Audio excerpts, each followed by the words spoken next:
เต้นเต้าโอ้เต้าเต้น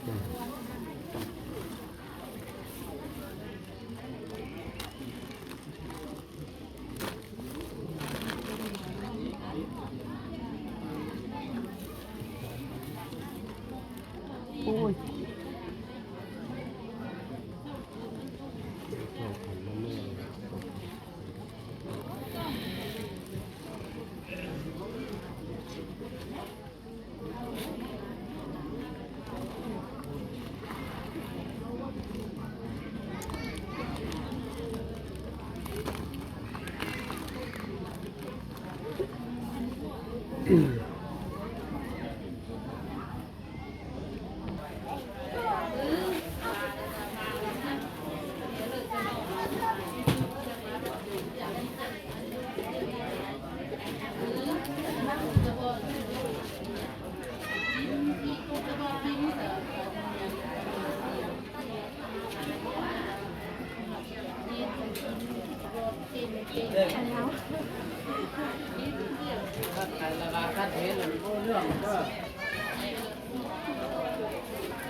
ชุดขมุก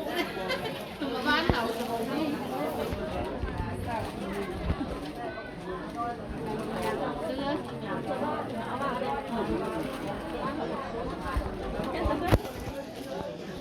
บ้านเนา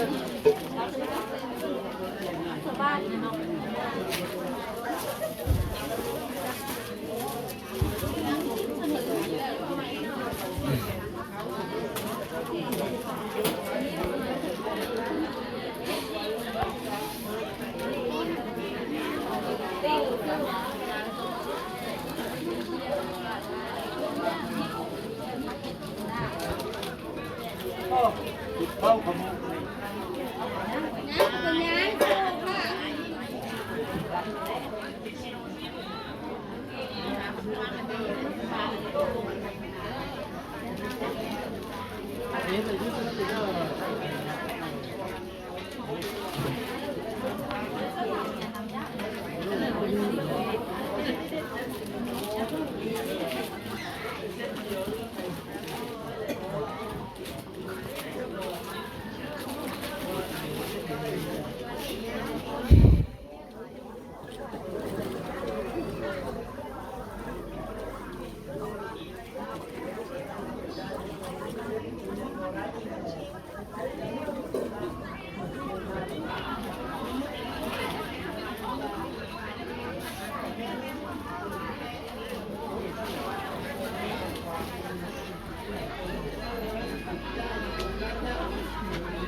เธอ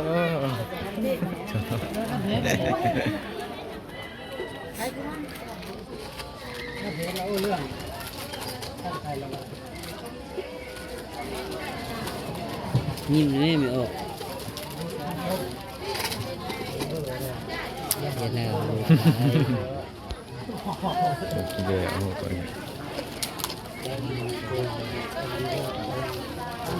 เรา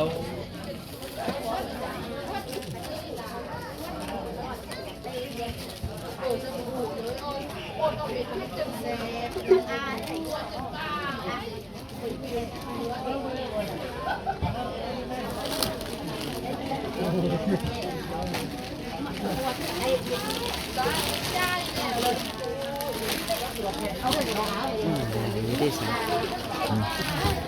คนไม่ได้มอง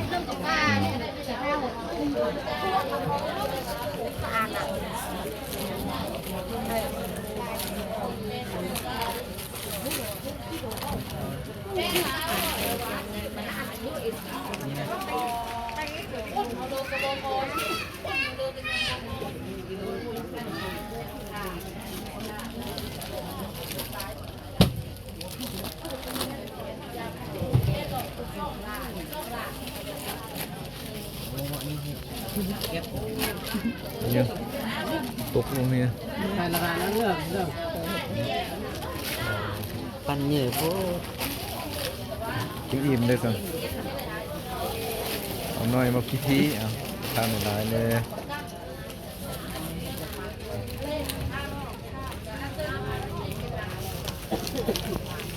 เราซื้อมาจะขาย4-5โล ใช้ลายแล้วไม่ถูกหนึ่งเลย หลายจังหวะเลยเพื่อให้เลือกเลยเพื่อได้ตอนชิเล่ก็มีได้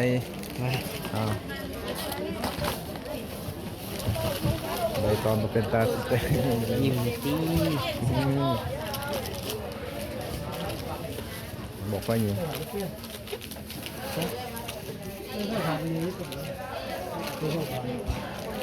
ยิ้มเลยจีหนูเอ้ยนี่มันจะเขาคิว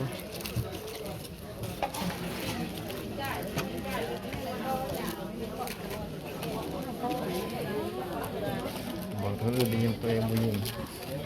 ตัวเองเลยยิงเลย มันจะซี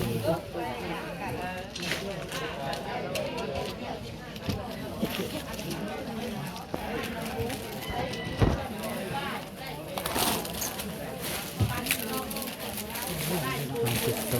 ยิ้มเลยจีหนู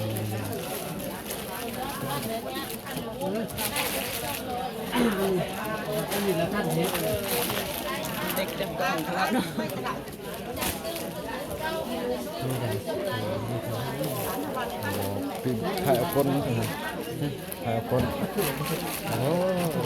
บนตอนนี้แล้วนี่เป็นคนเป๊ะใส่บ้านเลยแบบแคบอันเลยหาย ดูนี่มือตัวนี้เข้ากับเขาเลย ตอนนี้ก็จังเห็นหน้าเห็นนวดดีเนาะ เนี่ยบอกผู้ใหญ่ที่กองมาเลยด้วย มันเป็นมาบุษำกล้องบุษำอันก่อยเนาะอันนี้ลงมาเลยกล้องเคยคนนี้นะเจ๋งอัน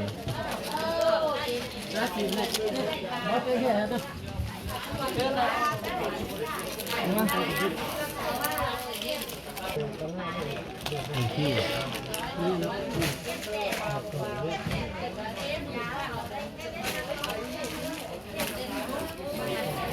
จบวิดีโอเท่านี้เนาะการใส่บาตรในการหลังจากแล้วงานการปฏิบัติธรรมในการวันวิสาขบูชาใน3 มื้อในมื้อเดียว